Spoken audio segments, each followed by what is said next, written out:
Tish, welcome, and thank you for coming to Southeast Alaska. My name is Chuck Denny, and I belong to the Beaver Clan of the Tlingit tribe. My people are the original settlers of Southeast Alaska. We have lived here, hunted, and fished on these same shores for thousands of years.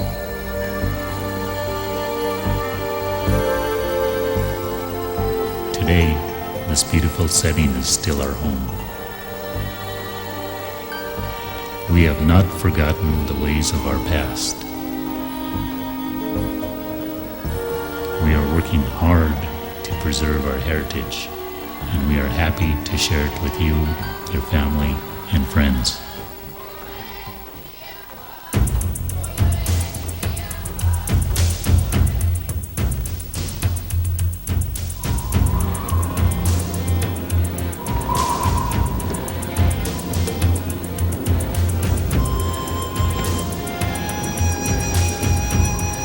Sometimes called the children of the southeast wind. For generations, our ancestors lived upon these wind-swept shores, and their voices can still be heard in the forest, the wind, rain, and abundant wildlife.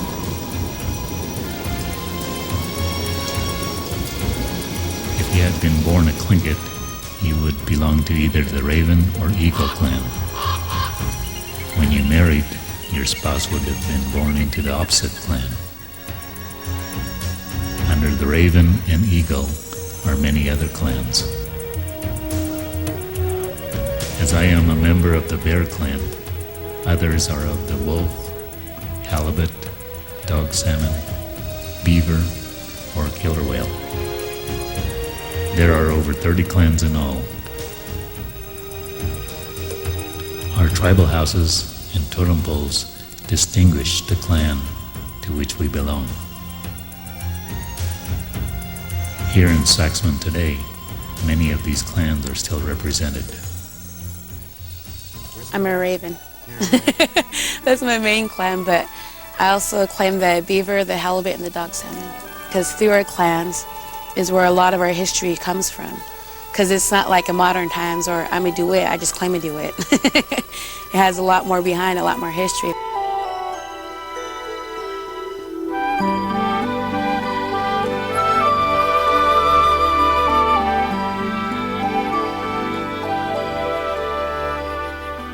Because we don't claim the clan just because our ancestry, we claim it through a story of it happening. The elements of time have erased many of our totem poles and tribal houses. But some still remain and are on display at our Saxman village.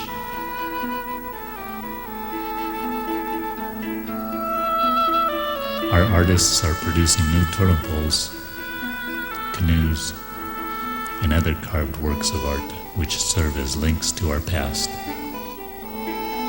Many of our youth are learning skills which will help preserve our history and way of life.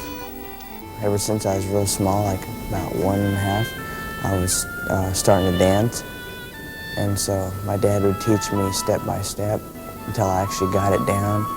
Then by the years have gone by, I've actually, I know these by heart. And so it's a part of my life. Actually, it's a big part of my life. And it'll always be a part of my life. Our main concern is providing jobs and helping pass on a culture to the younger kids. I think one of the things they enjoy most is that it's run by the kids, so they see that, the younger people are taking care of our culture here. It really helped me with public speaking. But they're not afraid to speak up after a while. They begin to learn to talk for themselves. They begin to learn about their culture. They share their culture with people. Not afraid to share with anybody. They know who they are now. The kids are learning not only about the songs and dances, but they're learning about how to make their own moccasins, make their own blankets. So it's fantastic to see the children involved. And I got a lot of their nieces and nephews here in the village. I'd say there's 400 people here, and about 200 are related to me through marriage.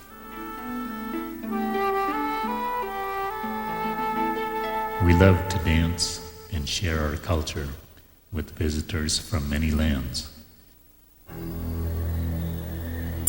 At the Saxman village in southeast Alaska, we have constructed a Beaver Tribal House, patterned after the ones we have built for generations.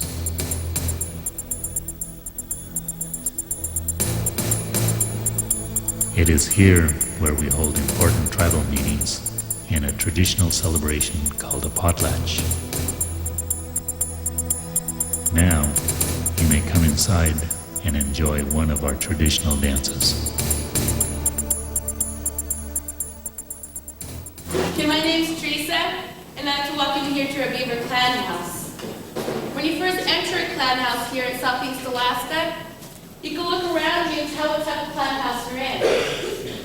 Because as you previously heard already, within our Tlingit culture, we have over 30 different clans. And if you look closely at the 4 house posts here, and at the large trees behind me here, you'll see a beaver design. And you can tell that it's a beaver by the 2 front teeth and the hatched tail here. This clan house here is all made of red cedar, except for the yellow cedar, which are the steps along the side here, and the Sitka spruce, which are the 2 roof support beams. And each roof support beam weighs 2.5 tons. And they're both in full length of the house here. This clan house here is 75 feet long and 50 feet wide. What goes on at a potlatch, at a celebration, is the many different dance groups and villages that were invited together.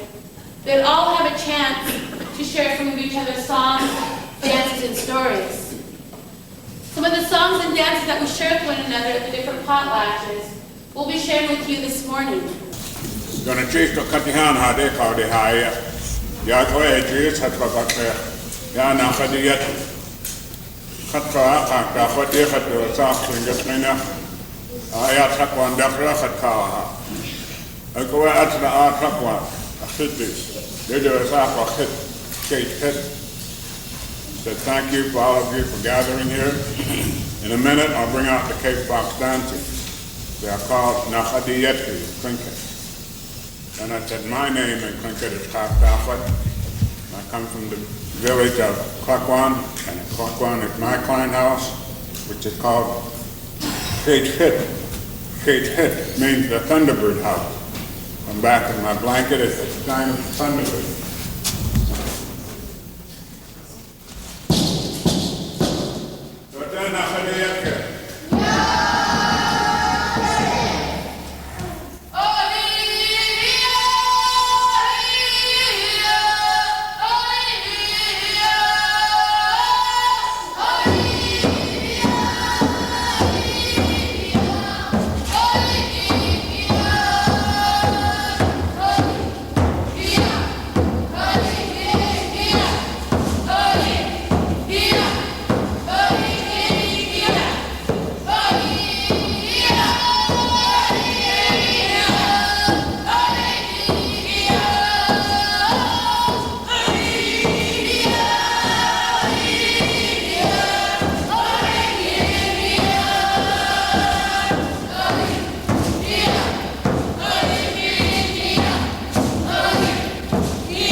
As you are beginning to understand, totem poles are a very important part of our culture. Some people mistakenly believe that our totem poles are some type of religious idol or something that we worship. This is false. Totem poles are considered sacred because they tell important stories, lessons, and the genealogy of our people.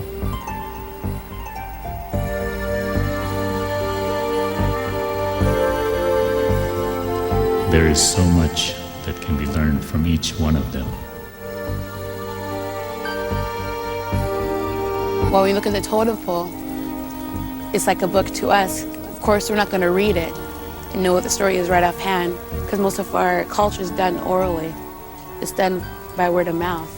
And the totem pole helps tell it as it goes along, helps explain it more. But clan leaders were the people that commissioned poles with the backing of their clan. And they commissioned poles to be carved to commemorate different events, maybe a new chief coming into power, maybe a memorial pole for someone who's passed on who they had fond thoughts of, and maybe a potlatch pole, and certainly a story pole, a clan story pole. And so they commissioned carvers to carve the poles, and once the pole was completed, they invited neighboring villages from the coast. And so when the pole was dedicated, they were able to tell their clan story and put on their potlatch. And by putting on the potlatch, they housed their guests for periods of time, and fed them and entertained them, and certainly before they left, they gave a lot of gifts away to add value to the event. I wish I knew what they were saying. I don't think anyone knows the true stories. And again, those stories could be thousands of years old, but they still have meaning in today's time, in the 1990s. I walk around, see all the totem poles, and actually I sort of like doze off into my own world looking at the totem pole and wondering how they were carved, who they were carved by, what this particular carver wanted to, what kind of message he wanted to get through to the other people. I look at the stories as instruction for individuals, because there's lessons to be learned, morals to be learned. The message and the lessons may be different in some aspects, but in a lot of ways they're still the same. Totem poles are hand cut out of large cedar trees that grow in our Alaska forest. These are the tools that we use. The adze dates back thousands of years. It takes creativity, vision, hard work, and lots of time for our craftsmen to complete a commission for a new totem pole. Once the work is done, a special ceremony is held. Attending an event of a pole raising, the dedication of a pole, is that where you gain information or knowledge and certainly insight from a carver's viewpoint.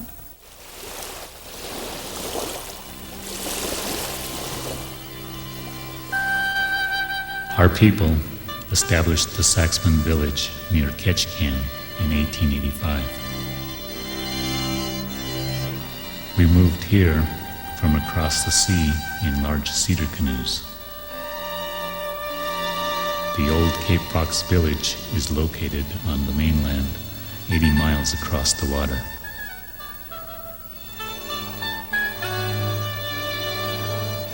Today, it is overgrown with vegetation.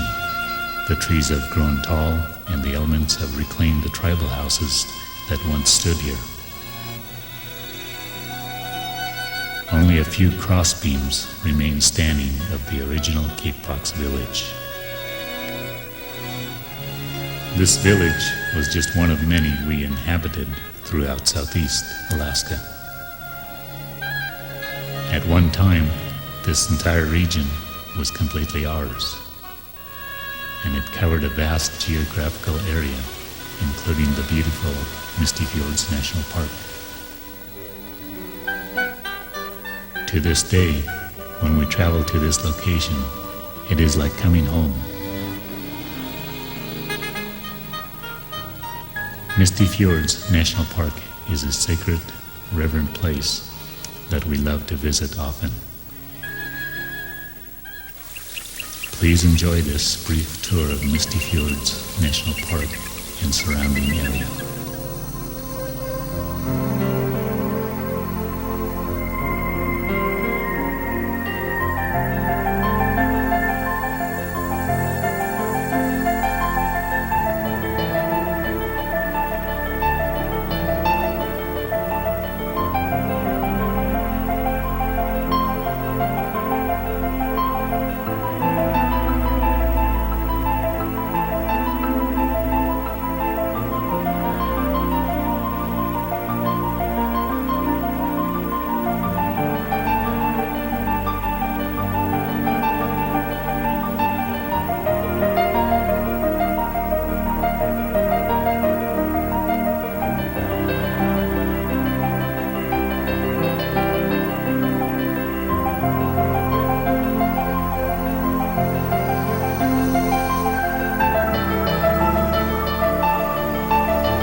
Guests who visit us during a tour of Saxman are treated to a short play put on by our young people.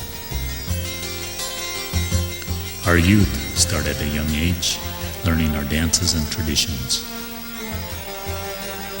Our cultural center gives them an opportunity to work and learn how to speak in front of the public.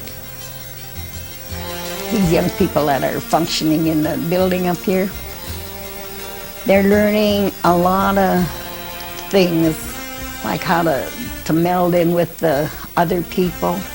They're learning to be kind and to be considerate and all of that stuff. They're learning it firsthand, and that's good. The basic reason I started working here as a tour host was to get to know my culture better in other ways. This whole tour is run, basically by the kids. Most of them are still in high school or Schoenberg grade school still. And, they're the ones that make our tour happen. because it's teaching them not only to what a work site is about, but they also get a chance to meet many other people while they're working. And also gives them a chance while they're working to earn money for like their school and different trips to go on. Like this summer, at the beginning they got to earn money so they could earn their own way to celebration. That way it's not like they're taking it for granted. But they're saying, I earned this money, so I get to do it the way I want, and they're really cautious in how they spend it. They're raring to go. They want to be part of it. When there's a program going on, you watch them and think, hey, they want to be the eagle, they want to be the woman, they want to be part of the program itself, and they want to stand up and talk. I hear more ho-hos in there. Okay, we'll try that one again. Gunas cheese, ho-ho. All right. Yake yaki. Wasai yati. Better try that again. Are you ready? Okay. Like wasa. Wasa yati. Like wasa. All right. Kaylee ikoa yuhato sauk. Yake hati gudi. Akhunki kashish ho ho. Ho ho ho. Only at Christmas time. What I just said to you in Tlingit was yake yaki, which is good afternoon. And then I said wasa yati, which is how are you? And you responded without missing a beat by saying like wasa, which means you're doing fine. You're going to see a presentation of a very old Tlingit native legend called The Boy Who Fed the Eagles. Before we do that, I'd like to real briefly turn your attention to the screen behind me for a little bit of background. In Southeast Alaska, the three main tribes are the Tlingit, Tsimshian, and Haida. Now, these three tribes share the same two main moieties or clan crests to represent their peoples. And these crests are the eagle and the raven. And the easiest way to tell the difference between these two very similar looking birds is to look at their beaks. You'll notice that the eagle, here, has a very round and hooked beak, while the raven's beak is more straight and narrow, as in nature. And beneath these two main moieties, or clan crests, are approximately 33 separate individual sub-clans used to represent the families in this area. And you can see a few of those along the walls beside you. Many years ago, one of the clans of Saxman occupied a village about 70 miles south of here. This is where the people would go in the springtime to harvest their vast supplies of food that would sustain them throughout the harsh Alaskan winter months. Living in this village was a young boy who would do nothing to help his people store food for the winter. Instead, he spent most of his time spearing salmon and taking them to the reef to feed the eagles. And he would do this every day, though his relatives constantly scolded him and urged him to help them. They would ask him, "Winter comes?" But like most teenagers today, the boy paid no attention. But winter came, and the boy was very cold and hungry, for since he hadn't helped at gatherings, his relatives would spare him no food. Going from house to house, he was repeatedly told, "Go to the eagle's house, let them feed you." Only his uncle's old wife took pity on him and would bring him food when no one was looking. She continued to do this through springtime until fall, when it was time for the villagers to pack their belongings and to head to the Nass River to fish for ulikan. When the canoes were loaded and ready to depart, no one would take the boy or the old woman who had fed him. The chief had ordered, "No food shall be left for those two, and all the fires and all the houses shall be put out." However, the old woman managed to hide a coal in a clamshell and sneak a little bit of dried fish. And no one noticed her doing this. They were all too busy preparing for their long journey to the Nass River. Having gone to bed one night, very cold and hungry, the boy awoke from a troubled sleep. In the distance, he thought he could hear the sounds of eagles screeching. Following the sound to the reef where he had fed the eagles, he found a salmon lying there. And it did not occur to him that the eagles had brought this. He thought, perhaps it just drifted there with the tide. Well, again the next day, the boy awoke to the sounds of eagles screeching and went to the reef and found this time a much larger salmon with eagle claw marks on it. Well, every day thereafter, the boy awoke to the eagle's call and going to the reef found many different things. There were giant halibut and fresh king salmon and seals, sea lions, and many other types of seafood, all of which he and the old woman dried and stored, filling many cedar bentwood boxes.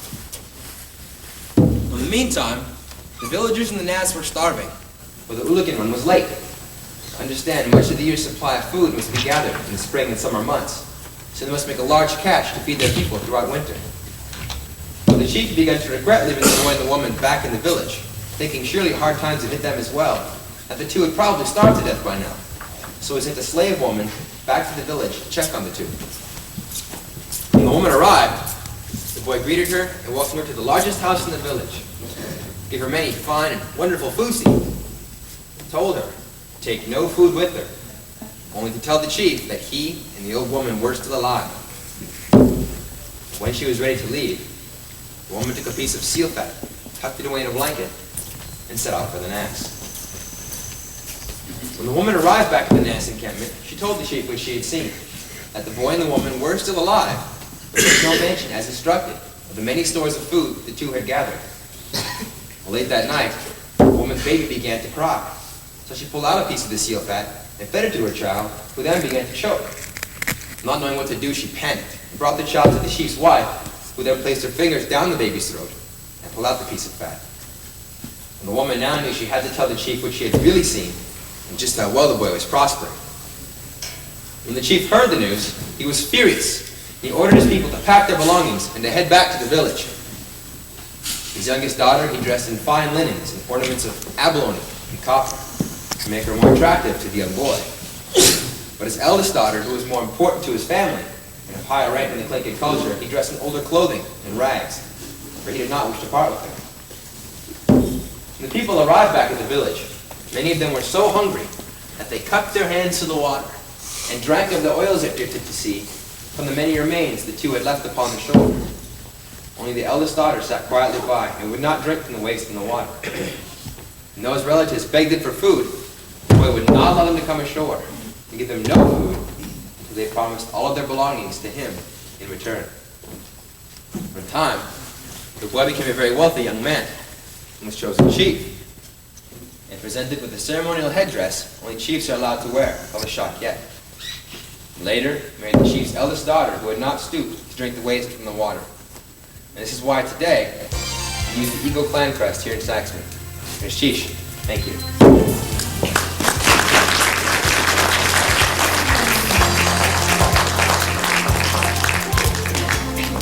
Good afternoon. My name is Lawrence. My moiety is of the Eagle, my clan is Seal. I'd like to thank you for coming out to Saxman. Hope you enjoy the rest of your tour. Good afternoon.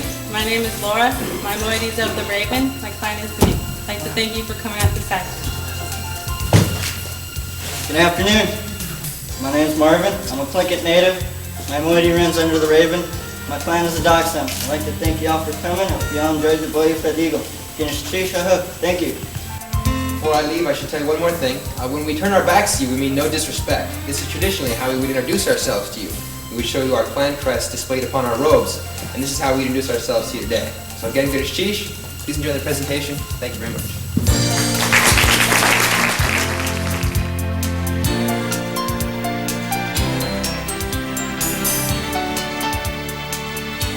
Many of our visitors arrive in canoes just like they did in the past. Today the canoes are bigger and faster and hold more people. No matter how you arrive, we welcome our guests who have come here from many lands throughout the world. It is because of these visitors that we have this opportunity to share and teach our culture to our children.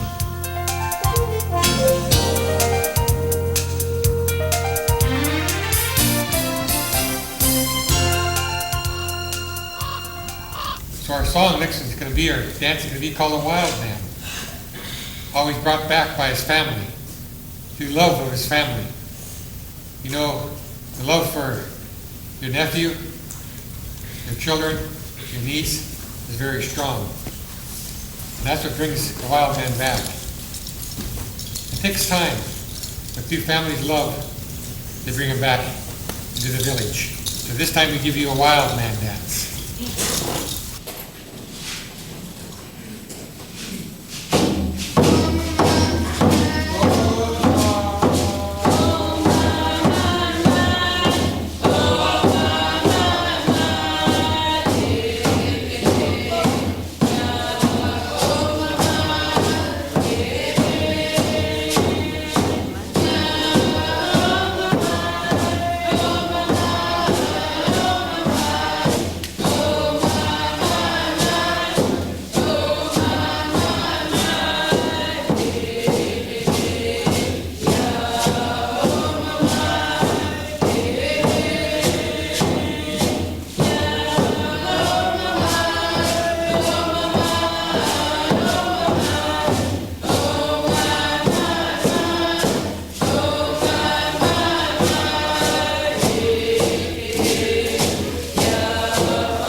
we believe that it is important for us to retain this language of our fathers.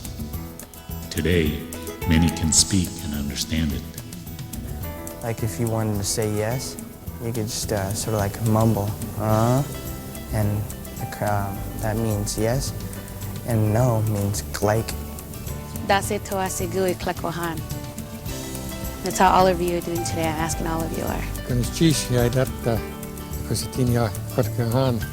Thank you, folks, and we hope that you enjoy our children right here, and you see them in the film right here. My name is Kodak, and that means a grizzly bear coming out of its cave. I'm famous for Shanahwai. That's X. My grandma taught me how to say, well, good day, Sienna, good. That means, good day, sir, have a nice day.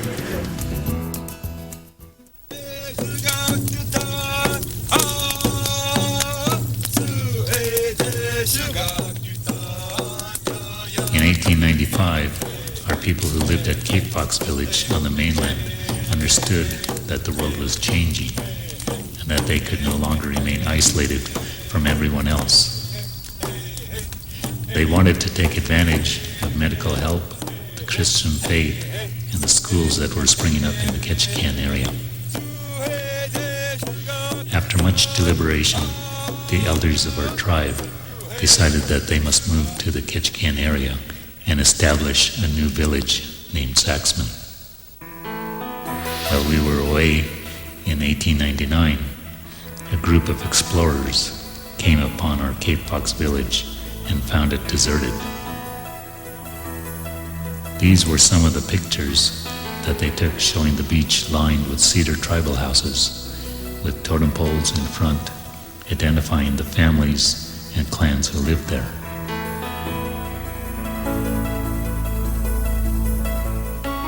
Unaware that we were planning to return, they took some of our totem poles and monuments with them back east.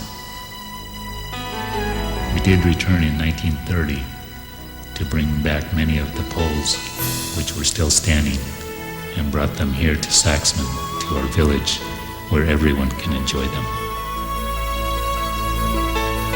My great-grandfather did live here in the Cape Fox village, and I love to visit this place and think about him and our people.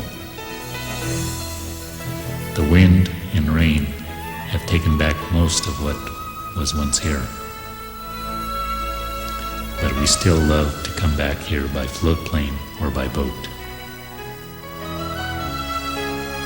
Really, it is a sacred place. I think it is to all Cape Fox people. When they come here, they really enjoy themselves.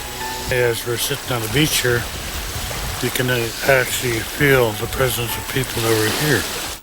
It was an honor to go there, to actually see some of our carvings and our artifacts that they have left behind there. So it was sort of touching because even though I really didn't get to know them or meet them because they were so long ago, it just felt like they were trying to tell me something.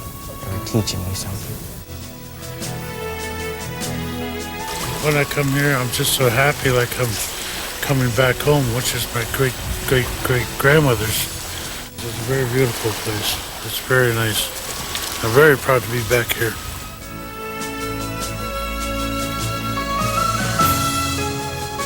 Today, our people are industrious and active in the community. We have built homes and a large community hall. We formed the Cape Fox Corporation to help provide our people with jobs and a future. Our corporation owns the Cape Fox Westmark Hotel, which is one of the finest hotels in Southeast Alaska. We are active in business, in forest products, and fishing. Cape Fox Tours Incorporated operates the Saxman Village Tour and the George Inlet Historical Cannery Tour. Both of these tours attract thousands of visitors each year. Our elders encourage us to take classes to make traditional clothing, cedar hats, baskets, and many other treasures.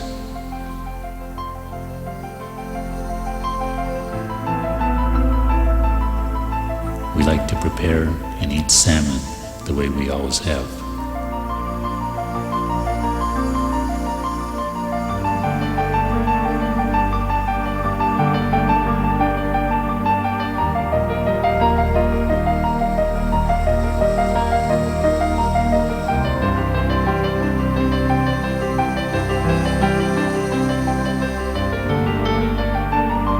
Yeah, a lot of them really enjoyed coming out here, and the ones that go up and dance, that are actually brave enough to go up there, they really enjoy that and remember that, I think, the most.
It just reaffirms to myself that, no matter what part of the world people come from, we're all the same, but different. But in a sense, we're all the same, and then we're all in one large canoe called Earth.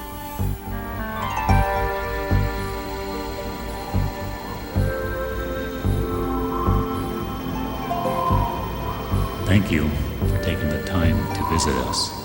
Please come back soon. Chish.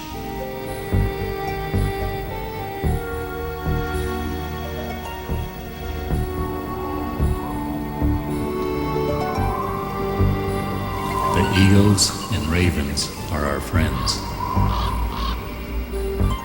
The bear, wolf, beaver, killer whale, dog salmon, and halibut are still with us. Our clan traditions, totem poles, canoes, and tribal houses are an important part of our life. We love the sea, our forests, plants, and wildlife.